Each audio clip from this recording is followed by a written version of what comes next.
Hello students, नमस्कार। कैसे हैं आप सभी? हाँ जी, बिल्कुल। मैं तो आशा करती हूँ कि आप सभी होंगे स्वस्थ, खुश और प्रसन्न, और इसी तरह से रहिए खुश, स्वस्थ और प्रसन्न, क्योंकि हम स्वस्थ रहेंगे तो हम अपने सभी कार्यों को भली भांति कर सकेंगे। साथ ही साथ हमें अपने गुणों का विकास करना है, अपने अंदर जो हुनर है उनको बाहर निकालना है और गुणों में भी निखार लाना है। हुनर में भी, गुणों में भी निखार लाना है। कभी अपने आप को कमजोर नहीं समझना है, क्योंकि हम हैं मनुष्य जो सर्वशक्तिमान है। समझ में आया? क्योंकि ईश्वर ने जब मनुष्य का रूप दिया है, इसका तात्पर्य कि हम शक्तिशाली हैं, लेकिन शक्ति को कभी अहंकार का रूप मत धरने देना। जहां मनुष्य के अंदर अहंकार आ जाता है, उसी दिन से उसका पतन शुरू हो जाता है। आइए तो अब चलते हैं इस वीडियो की तरफ। उस वीडियो की तरफ जाने से पहले मैं आपको बता दूं कि मैग्नेट ब्रेन्स पर आप और हम जुड़े हुए हैं। हजारों किलोमीटर की दूरी के बाद भी हम सब ऐसा महसूस करते हैं कि हम सब बस एक ही कक्षा में बैठे हैं और बहुत पास हैं। तो मेरे प्यारे बच्चों, थैंक्स टू सोशल मीडिया और मैग्नेट ब्रेन्स, जिनके माध्यम से हम सभी एक दूसरे के साथ जुड़ पा रहे हैं। प्यारे बच्चों, मैग्नेट ब्रेन्स आप सभी के लिए है, जो कक्षा 7वीं से 12वीं तक की online school education 100% free provide करता है। तो किसी तरह से आपको यहाँ वहां भटकने की आवश्यकता नहीं। बस बने रहो, वीडियोस देखो, लाइक करो, सब्सक्राइब करो, अधिक से अधिक शेयर करो। आओ चलते हैं पाठ 13 शक्ति और क्षमा के प्रश्न उत्तरों की ओर, जो लिखा है दिनकर जी ने। दिनकर जो सूर्य की तरह चमकते रहे, जो ना केवल एक कवि बल्कि लेखक, साहित्यकार, व्यंग्यकार, निबंधकार, संसद सदस्य, पत्रकार, क्या क्या नहीं थे भाई। जितने इनकी मतलब प्रशंसा की जाए उतनी कम है। धन्य है हिंदी साहित्य जो इस तरह के रचनाकार मिले। अब हम चलते हैं पाठ से, जो आपकी पाठ्य पुस्तक में प्रश्न दिए हैं उनकी ओर चल रहे हैं बेटा हम। इस कविता के माध्यम से हमें क्या सीख मिलती है? क्षमा, दया, तप, त्याग, मनोबल। पहले मैं आपको लिख दूं कि श्री कृष्ण ने युधिष्ठिर को क्या क्या समझाया था। क्षमा,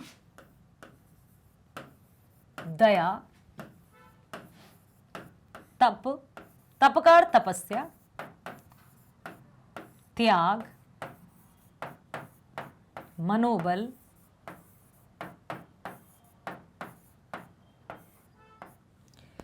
इन सब के बाद भी दुर्योधन हारा नहीं हारा, क्योंकि उसके मन में तो कुटिलता भरी थी, उसके मन में तो छल और कपट था।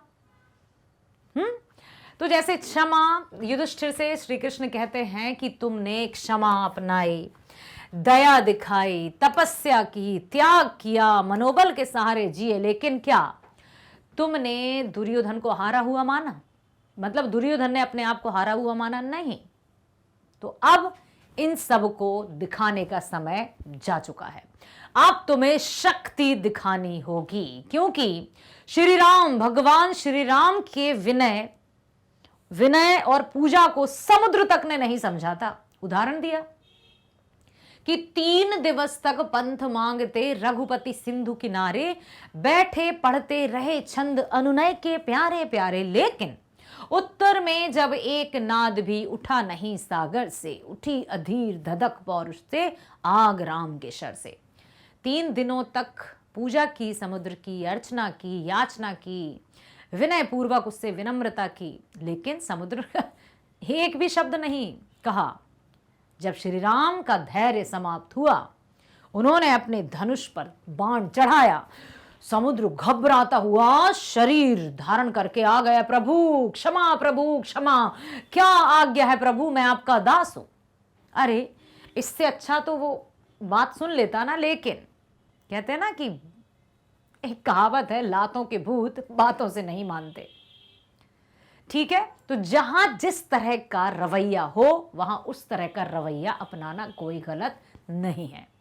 तो बताइए, इस कविता के माध्यम से हमें क्या सीख मिलती है? कि हम अपने स्वभाव में इतनी विनम्रता भी ना लाएं कि सामने वाला हमें कमजोर समझने लगे और सामने वाले को ऐसा लगे कि ये तो शक्तिहीन है।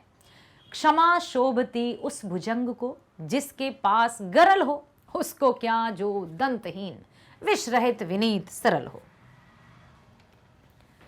इस कविता के माध्यम से हमें सीख मिलती है कि क्षमा, दया और विनम्रता के साथ हमें पौरुष का भी उपयोग करना चाहिए। मतलब क्षमा, दया और विनम्रता।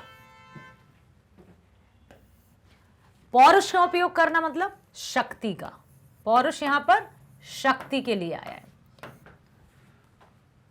शक्तिहीन मनुष्य को क्षमा, दया, विनम्रता शोभा नहीं देती।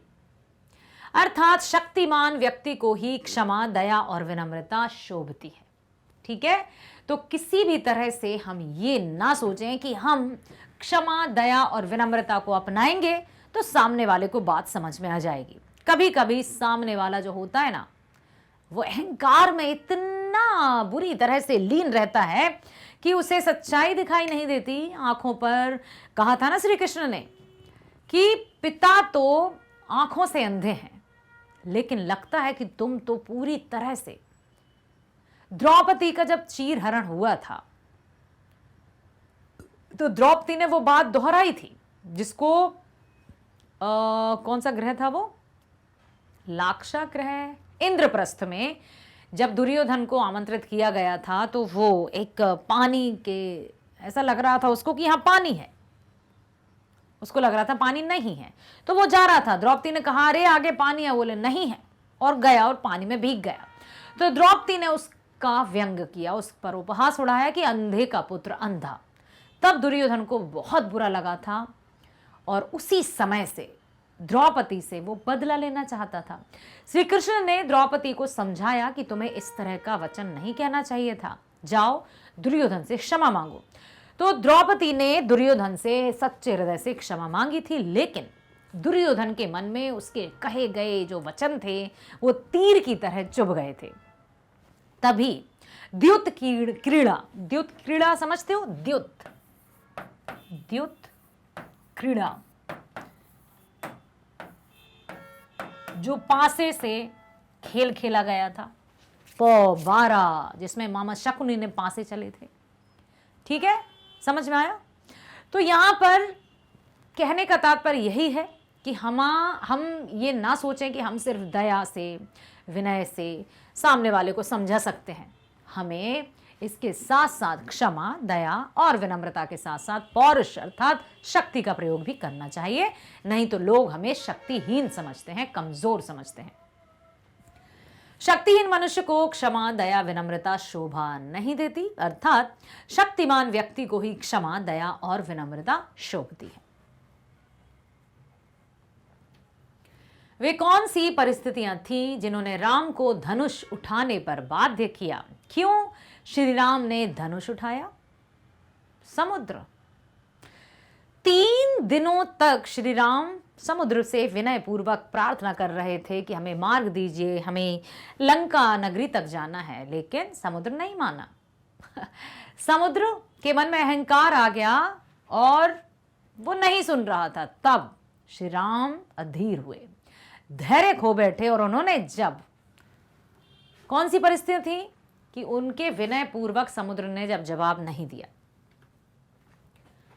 राम को अपनी सेना के साथ लंका जाना था और श्री राम मानव अवतार में थे, श्री हरि विष्णु का ही अवतार, लेकिन मानव रूप पर पृथ्वी में आए थे, मानव रूप में पृथ्वी पर आए थे। तो वहां वो अपने सभी चमत्कारिक शक्ति तो नहीं दिखा सकते, वो तो चाहते तो चुटकी भर में समुद्र पार करके लंका चले जाते, लेकिन चूंकि वे मानवीय रूप में थे तो उन्हें अपनी सभी सेना के साथ जाना था। जिस तरह से सामान्य व्यक्ति जा सकता था वो प्रयत्न कर रहे थे। राम को अपनी सेना के साथ लंका जाना था। पहले तो श्री राम ने समुद्र के सम्मुख विनम्रता के भाव दर्शाए 3 दिनों तक। 3 दिवस, पता है ना आपको, 3 दिवस, 3 दिनों तक प्रार्थना की, पूजा की, प्रार्थना की, पूजा की, लेकिन समुद्र कमजोर समझ रहा था। तो राम को अपनी सेना के साथ लंका जाना था। पहले तो श्री राम ने समुद्र के सम्मुख विनम्रता के भाव दर्शाए, लेकिन समुद्र उनकी विनम्रता पर ध्यान ही नहीं दे रहा था। उसको लगा कि यह कमजोर है और न राम की प्रार्थना पर ध्यान दिया। विवश होकर राम धनुष उठाने के लिए तत्पर हुए और जैसे ही उन्होंने धनुष पर बाण चलाया, त्राहि माम प्रभु क्षमा करें, प्रभु क्षमा करें, मैं तो आपका सेवक हूं, मैं तो आपका दास हूं, कहिए क्या आज्ञा है। ये होता है। इसलिए क्षमा, दया और विनम्रता के साथ पौरुष शक्ति का होना भी बहुत जरूरी है। हर जगह हम विनम्रता से काम नहीं ले सकते। ठीक है। अगला प्रश्न है, निम्नलिखित पंक्तियों का अर्थ स्पष्ट कीजिए। क्या है पंक्तियां? क्षमा शोभती उस भुजंग को। भुजंग का अर्थ क्या होता है? सांप। चलो अब सांप, जो सांप होता है ना, है ये क्या सांप है? नहीं नहीं नहीं, सांप नहीं बनेगा मुझसे, छोड़ो, मैं नहीं बनाती हूँ। देखो कुछ इस तरह से सांप, ऐसा ऐसा। चलो भाई रहने दो, कहना लाली मैडम आपसे ना हो पाएगा। चलो ये समझ लो, सांप कुंडली मारकर बैठा हो। समझ लो कि बेचारा जो सांप होता है, बेचारा कब कहा हमने? जब वो उसके विष के दांत उखाड़ कर फेंक दिए जाते हैं। तो क्षमा शोभती उस भुजंग को। भुजंग का अर्थ है यहां सांप।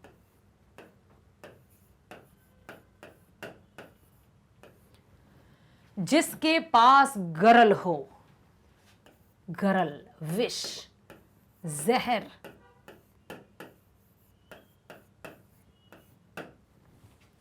उसको क्या, जो दंतहीन, दांत के बिना, विष, विष के दांत रहते ना, दांत के बिना, उसको क्या, जो दंतहीन, विषहीन, विनीत, सरल हो। विष के बिना हो, विनीत हो, सरल हो, ऐसे भला व्यक्ति क्या दूसरों को क्षमा करेंगे? उनकी क्षमा लेना भी कौन चाहेगा? देखो, क्षमा उसी सांप को शोभा देती है जिसके पास विष हो, जिसके पास जहर हो, क्योंकि उससे लोग डरेंगे और यदि उसने किसी को क्षमा कर दिया तो उसकी जय जयकार भी करेंगे। जो सांप दंतहीन, विषहीन, विनम्र और सरल होगा, उसको क्षमा शोभा नहीं देती। ठीक है। अब यहां देखो पाठ से आगे, दिनकर के इस भाव से आप कहां तक सहमत हैं कि समाज शक्तिशाली की ही पूजा करता है? अभावहीन, निर्बल व्यक्ति को समाज में कोई नहीं पूछता। इन पर आप अपने विचार स्पष्ट कीजिए। क्या आपको भी लगता है कि जिसके पास शक्ति है समाज में पूजा भी वही जाता है, और जिसके पास शक्ति नहीं है उसकी ओर कोई ध्यान नहीं देता? और शक्ति का जो सबसे बड़ा हथियार है, शक्तिवान व्यक्ति किसको माना जाता है? जिसके पास पैसा है, धन है, दौलत है, शोहरत है। तो लोग शक्ति, पैसे को सबसे बड़ा पावर मानते हैं, साथ ही साथ नाम, रुतबा, तो उससे सब डरते भी हैं। एक व्यक्ति जो बहुत अच्छा है, गुणी है, विनम्र है, दयावान है, उसकी लोग बात नहीं मानेंगे। लेकिन एक व्यक्ति जो धमकी के बलबूते पर काम करा लेगा तो उसके काम चुटकियों में हो जाएंगे।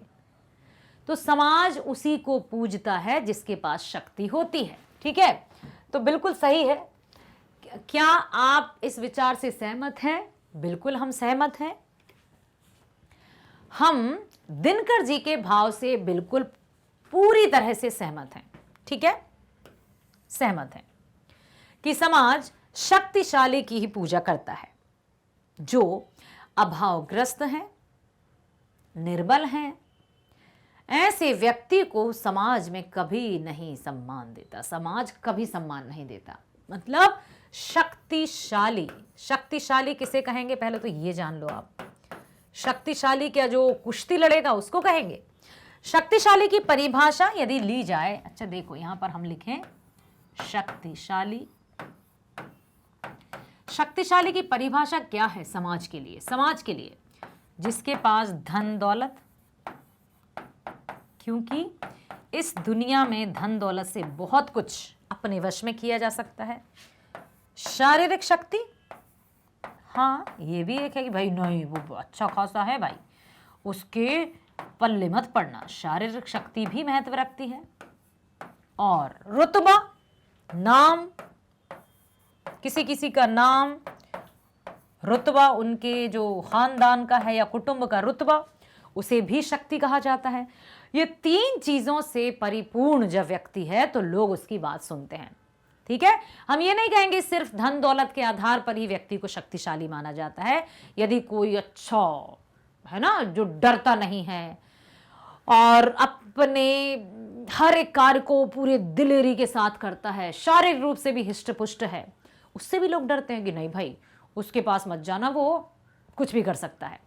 दूसरा, जिनका नाम है, चला आ रहा है, ठीक है, जैसे राजनीति की हम बात करें कि कभी कभी ऐसे व्यक्ति को लोग जिता देते हैं जो वास्तव में अच्छा होता है, तो वो उसका लोग सम्मान करते हैं और उसको फिर शक्तिशाली भी मानते हैं। तो कभी कभी व्यक्ति अपने गुणों के कारण भी शक्तिशाली कहा जाने लगता है, लेकिन सबसे बड़ा प्रभाव पड़ता है कि सामने वाला व्यक्ति या सामने वाला माहौल कैसा है। समझ में आया? जिस तरह का रवैया, मतलब जिस तरह का माहौल या जिस तरह का व्यक्ति हमारे समक्ष हो, हमें उसी तरह का रवैया अपनाना चाहिए। ठीक है, तो दिनकर जी के भाव से हम सहमत हैं कि समाज शक्तिशाली की ही पूजा करता है।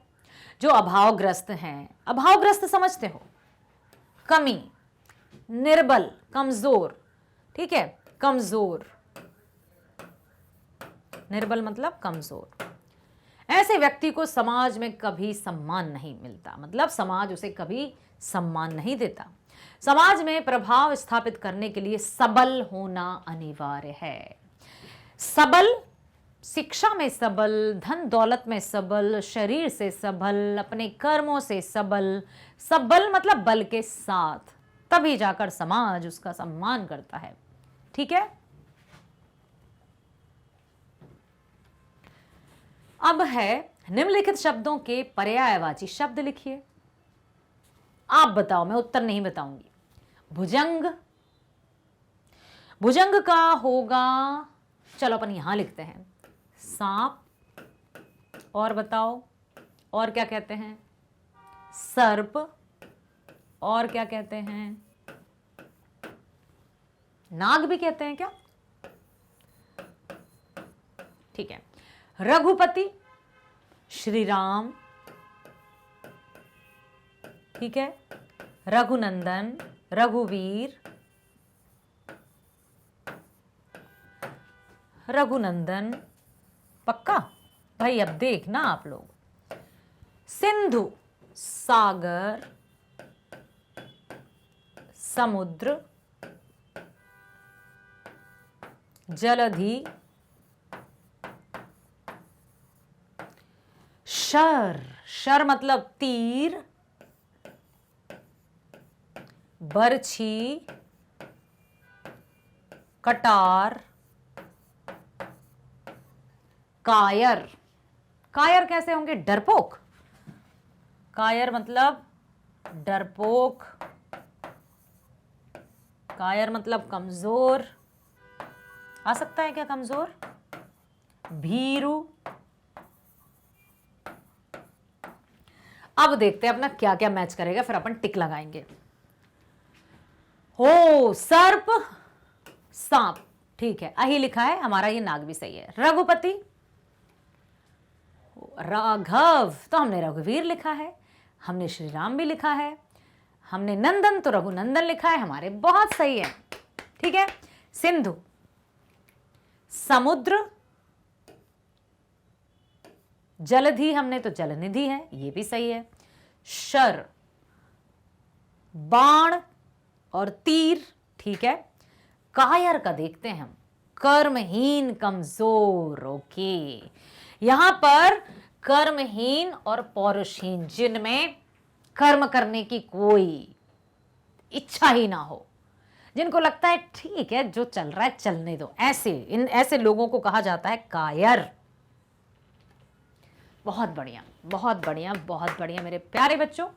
इसी तरह से आपको बने रहना है मैग्नेट ब्रेन्स पर, जो कक्षा 7वीं से 12वीं तक की online school education 100% free provide करता है, जिसमें किसी भी तरह के पेड सब्सक्रिप्शन की कोई बात नहीं होती। आप पहुंचे अपने लक्ष्य तक, तो लक्ष्य तक पहुंचने के लिए जल रहा है दीप। मैग्नेट ब्रेन्स हिंदी मीडियम के माध्यम से आप शिक्षा प्राप्त कीजिए और अपने उद्देश्यों तक पहुंचिए। चलो तो अब मिलेंगे अगले वीडियो में, तब तक के लिए नमस्कार।